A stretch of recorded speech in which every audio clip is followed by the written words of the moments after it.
আগামীকাল ঠিক দুপুর ৩টা বাজে বাংলাদেশের মুখোমুখি হতে যাচ্ছে ভারতের খেলা। তবে এই খেলাটা নিয়ে অনেকে হয়তো সরাসরি বলবেন যে খেলার ফলাফল কি হবে তা অনেকেই আন্দাজ করে ফেলেছেন।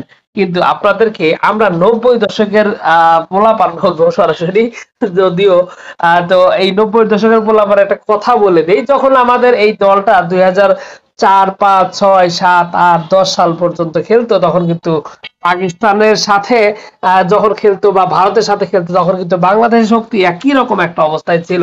ওই সময় ভারতের মতো দলে কিন্তু খেলতো গৌতম গম্ভীর, রাহুল দ্রাবিড়, সচিন টেন্ডুলকার, যুবরাজ সিং এর মতন এই সমস্ত সব বিশ্ব সেরা সব লিজেন্ডারি খেলোয়াড়রা, তাদেরকেও কিন্তু খুব সুন্দরভাবে মাঝে মাঝে বাংলাদেশ হারাতে পারতো।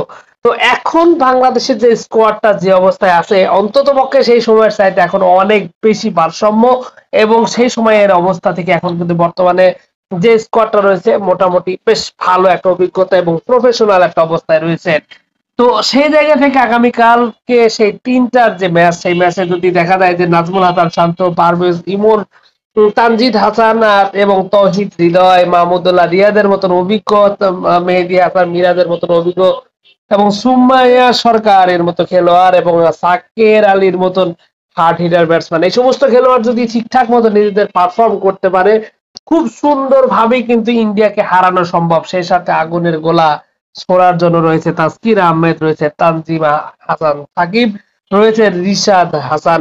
এই সমস্ত এই সমস্ত পেস বোলারের পাশাপাশি যদিও রিশাদ হোসেন স্পিন বোলার, তানজিম সাকিব এবং এখানে নাহিদ রানাও রয়েছে, ফাস্ট বোলার হিসেবে রয়েছে তাসকিন আহমেদ। এই ফাস্ট বোলারের পাশাপাশি অভিজ্ঞ নাসুম আহমেদ কিন্তু রয়েছে খুব ভালোভাবে। মুস্তাফিজের কথাটাও ভুলে যায়েন না, কারণ তিনি কিন্তু একজন খুব ভালো অভিজ্ঞ একজন খেলোয়াড়, এবং ভারত দেখলেই মুস্তাফিজুর রহমান কিন্তু রীতিমতো জ্বলে ওঠে।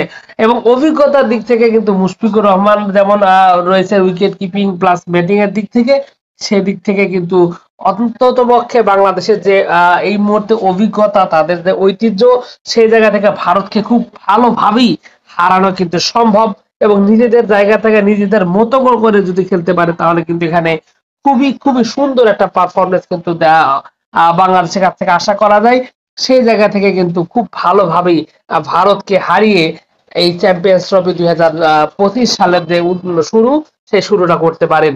সবকিছু মিলিয়ে এখানে বাংলাদেশের প্রতিপক্ষ যেখানে ভারত, সেখানে রক্তের মধ্যে আলাদা একটা উত্তেজনা কাজ করে। সেই উত্তেজনার জায়গা থেকে কিন্তু বাংলাদেশের অ্যাডভান্টেজের জায়গা থেকে খুব ভালোভাবে এগিয়ে থাকবে। খুব দুর্দান্ত একটি খেলা হতে যাচ্ছে আগামীকাল ঠিক দুপুর ৩টে বাজে। দেখা যাবে ফলাফল কি হয়। ধন্যবাদ সকলকে।